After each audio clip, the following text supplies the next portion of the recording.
भारत को कैसे आकार दिया है और बिना इस समझ के जवाब लिखना नामुमकिन है। अच्छा, तो ये तो हुई सामाजिक और आर्थिक बुनियाद की बात, लेकिन इस अध्याय का एक बहुत बड़ा फोकस अनेकता में एकता पर भी है। बिल्कुल। तो ये अनेकता में एकता सिर्फ एक राजनैतिक नारा नहीं है, बल्कि ये तो हमारे देश के डीएनए में कोड किया हुआ है। सही बात है। ये जानना किसकी जड़ें हजारों साल पुरानी है, इस विचार को और भी शक्तिशाली बना देता है। बिल्कुल।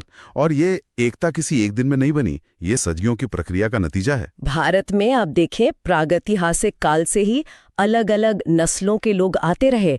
Pre Aryan, Indo Aryan, Greek, शक, हूण, तुर्क, लिस्ट तो बहुत लंबी है। हाँ, लिस्ट बहुत लंबी है। लेकिन एक सवाल है, जब इतने सारे अलग अलग समूह एक जगह आते हैं तो अक्सर टकराव होता है। यहाँ ऐसा क्या अलग हुआ कि वे सब भारतीय संस्कृति का हिस्सा बन गए? यहाँ जो हुआ वो सिर्फ टॉलरेंस या सहनशीलता नहीं थी, ये अब्जॉर्प्शन यानी आत्मसात करने की एक अनूठी क्षमता थी। अच्छा। कई दूसरी प्राचीन सभ्यताओं ने या तो बाहरी समूहों को पूरी तरह खत्म कर दिया या उन्हें अलग थलग रखा।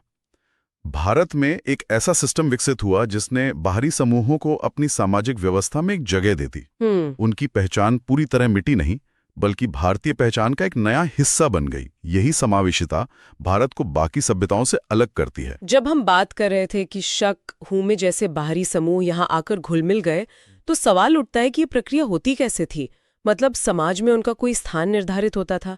यहीं पर शायद वर्ण व्यवस्था की भूमिका सामने आती है। आपने बिल्कुल सही नस पकड़ी है। वर्ण व्यवस्था, जो शुरू में शायद कर्म आधारित रही होगी, धीरे धीरे जन्म आधारित और ज्यादा कठोर हो गई। इसकी एक खासियत ये थी कि इसने बाहरी समूहों को समाज में एक जगह दी, अक्सर उन्हें लड़ने भिड़ने वाले समूह के तौर पर क्षत्रिय का दर्जा देकर। अच्छा। इसने उन्हें भारतीय समाज का हिस्सा तो बना लिया, लेकिन साथ ही एक सामाजिक ऊंच नीच की व्यवस्था भी कायम कर दी, जिसका असर आज तक दिखाई देता है। तो ये एक जटिल प्रक्रिया थी जिसके सकारात्मक और नकारात्मक दोनों पहलू थे। और यही मिलावट हमें धर्मों में भी दिखती है।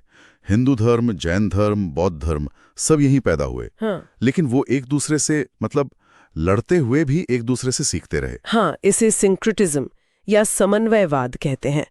एक धर्म के विचार दूसरे धर्म में पहुंचे, देवताओं, पूजा पद्धतियों और दार्शनिक विचारों का आदान प्रदान हुआ।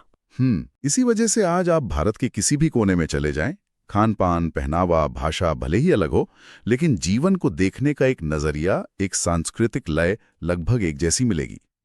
तो इस एकता के विचार को, इस भारतवर्ष की कल्पना को बनाए रखने के लिए